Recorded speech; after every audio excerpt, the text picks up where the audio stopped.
जय हिंद साथियों, स्वागत है आपका एक बार फिर से इस नए वीडियो में। दोस्तों, जैसा कि आप जानते हैं कि रेलवे लेवल 1 की वैकेंसी आने वाली है और उसी को लेके एक इम्पोर्टेंट लेटर इशू हुआ है वेस्टर्न रेलवे की तरफ से। साथ ही जो आरआरबी हेडक्वार्टर है वहाँ से भी एक लेटर इशू हुआ है। तो दोनों लेटर्स के बारे में हम आज इस वीडियो में चर्चा करेंगे और देखेंगे कि इसमें टोटल वैकेंसीज़ के बारे में क्या बातें कही गई हैं। साथ ही बात करेंगे कि जो एक्स सर्विसमैन की वैकेंसी है वो कौन सी कैटेगरी में है और टोटल कितनी पोस्ट हैं। साथ ही जो पोस्ट है उसके जो वर्क प्रोफाइल उसके बारे में भी इस वीडियो के माध्यम से हम चर्चा करेंगे। दोस्तों, सैनिकों से जुड़ी सारी खबरों को जानने के लिए सब्सक्राइब का बटन दबाएं और बेल आइकन को प्रेस करके ऑल का बटन दबाएं ताकि सारी लेटेस्ट जानकारी आप तक पहुंचे सबसे पहले। तो चलिए शुरू करते हैं वीडियो। तो दोस्तों, जैसा आप जानते हैं कि रेलवे ने जो अपना ईयरली कैलेंडर जारी किया था उसके अकॉर्डिंग उसने काफ़ी वैकेंसी रिलीज़ कर चुके हैं। एनटीपीसी की वैकेंसी आ चुकी है, टेक्नीशियन एएलपी की वैकेंसी आ चुकी है। तो अभी जो मेन वैकेंसी जो रह गई है जिसका सभी को इंतजार रहता है वो है लेवल 1 की वैकेंसी, जो कि 10th पास कैंडिडेट जिसमें अप्लाई कर सकते हैं। इसमें एक्स सर्विसमैन के लिए भी वैकेंसी रिजर्व रहती हैं। काफ़ी वैकेंसी ऐसी रहती हैं कि जो कि 10th प्लस ITI की रहती हैं और काफ़ी वैकेंसी जो रहती हैं वो सिर्फ 10th पास की रहती हैं। वो जो लेटर आया है उसके ऊपर चर्चा करने से पहले हम मेन चीज़ें देख लेते हैं कि जो ये लेवल 1 की पोस्ट है इसके बारे में कुछ इंपॉर्टेंट चीज़ों को समझ लेते हैं। तो जैसे मैंने बताया, जो भी 10th पास हैं प्लस 10th पास प्लस ITI है वो सभी इनमें अप्लाई कर सकते हैं। लेवल 1 का ये जॉब है जिसका कि बेसिक 18,000 से 56,900 रहता है। बात करें ग्रोस सैलरी की तो ग्रोस सैलरी आपकी लगभग 35,000 से 40,000 के बीच में रहती है। एज रिलैक्सेशन जो नॉर्मल कैंडिडेट है उसके लिए एज 18 से लेकर के 36 वर्ष है।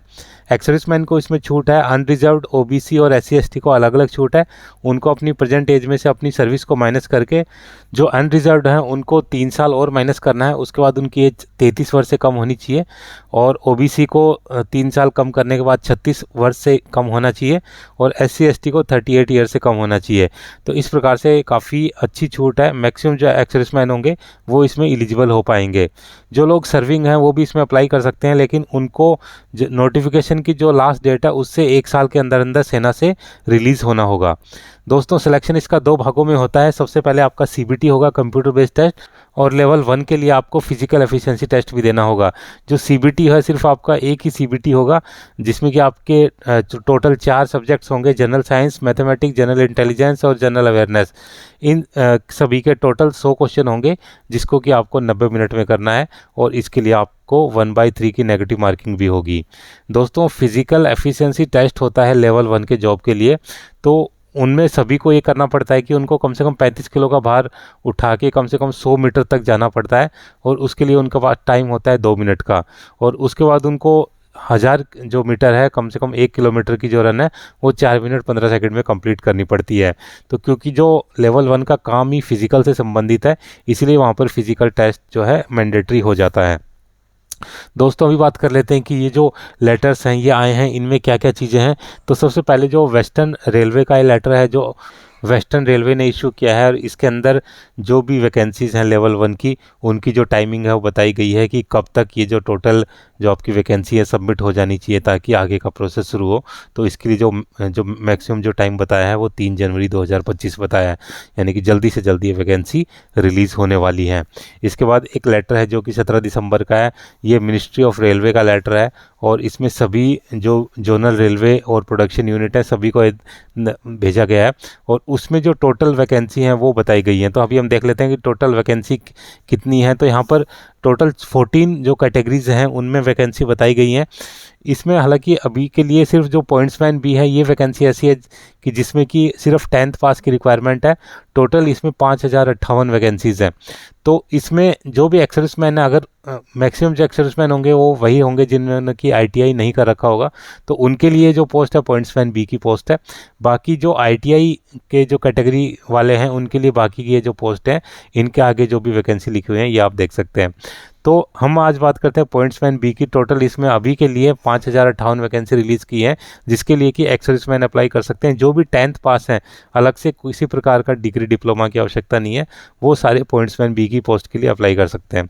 तो अब दोस्तों भी देख लेते हैं पॉइंट्समैन B एक्चुअल में होता क्या है, इसका क्या काम होता है। तो पॉइंट्समैन B को हम नॉर्मल रेलवे की भाषा में शंटमैन भी बोलते हैं। और जितने भी पॉइंट्स बनते हैं, यानी कि आपने देखा होगा कि जब रेलवे स्टेशन से पहले जब गाड़ी अपना लाइन चेंज करती है, तो वो जो लाइन चेंज करने की जगह है उसी को पॉइंट बोला जाता है। तो वहाँ पर उनका जो काम रहता है वो लाइंस को चेंज करना रहता है। आजकल जितने भी बड़े स्टेशन हैं उनमें सब ऑटोमेटिक होता है कि यहाँ पर एक कंट्रोल रूम बना होता है, वहीं से चेंज हो जाता है। लेकिन अभी काफ़ी ऐसे जो छोटे स्टेशन है वहाँ पर अभी भी मैनुअली करना पड़ता है। लेकिन जो भी बड़े स्टेशन है उनमें भी अगर आपका जो ऑटोमेटिक हो भी रहा है तो भी उनकी ड्यूटी बनती है कि उनको जो है जितने भी पॉइंट्स हैं उनको चेक करना, उनकी मेंटेनेंस करना और ये इंश्योर करना है कि जो गाड़ी है वो ठीक प्रकार से अपनी लाइन चेंज कर रही है। साथ ही जब भी आपने देखा होगा कि जो रेलवे के अंदर जैसे किसी प्लेटफॉर्म से जो ट्रेन गुजरती है तब आपको ग्रीन और जो रेड जो झंडी है वो दिखानी पड़ती है और जो इंश्योर करना पड़ता है कि भाई रेल जो गुजर रही है उसमें सारी चीज़ें ठीक प्रकार से हैं और ओके की जो रिपोर्ट है वो आपको देनी पड़ती है। तो वो काम भी इसमें शंटमैन का होता है। इसके अलावा बेसिक काम है, बाकी 10th लेवल के हिसाब से देखा जाए तो काफ़ी अच्छा काम इसको बोल सकते हैं। और रेलवे का जॉब वैसे भी आप जानते हैं कि एक अच्छा जॉब है, परमानेंट जॉब है। और बाकी के जितने भी अलाउंसेज हैं पे एंड अलाउ उसके हिसाब से भी देखा जाए तो 10th पास के लिए अच्छा जॉब है। तो जो लोग भी 10th पास हैं वो सारे इसमें अप्लाई कर सकते हैं। अभी जल्द ही इसका ऑफिशियल नोटिफिकेशन रिलीज़ होगा। उम्मीद है कि अगले 10 से 15 दिन के अंदर जो ऑफिशियल नोटिफिकेशन है वो रिलीज़ हो जाएगा। और उसमें एक चीज़ अलग से भी बता रखी है कि जो भी एक्स-सर्विसमैन की जो वैकेंसी हैं उनको भी अलग से आपको हाईलाइट करना होगा, क्योंकि इसमें एक अलग से ऐसे लाइन जोड़ रखी है कि it is also advise to ensure correct intending of notification of PWDB vacancy as well as those reserve for SC, ST, OBC, EWS and ex-serviceman and CCS in the notification. यानी कि ex-serviceman की जो vacancy हैं अलग से कितनी होंगी, कितने जोन्स के अंदर कितनी वैकेंसी रिजर्व होंगी, तो ये सारा जब ऑफिशियल नोटिफिकेशन आएगा तब इसमें पता चलेगा। तो दोस्तों ये थी सारी जानकारी। उम्मीद है कि वीडियो आपको पसंद आया होगा।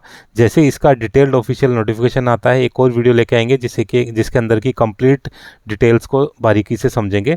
अभी के लिए इतना ही।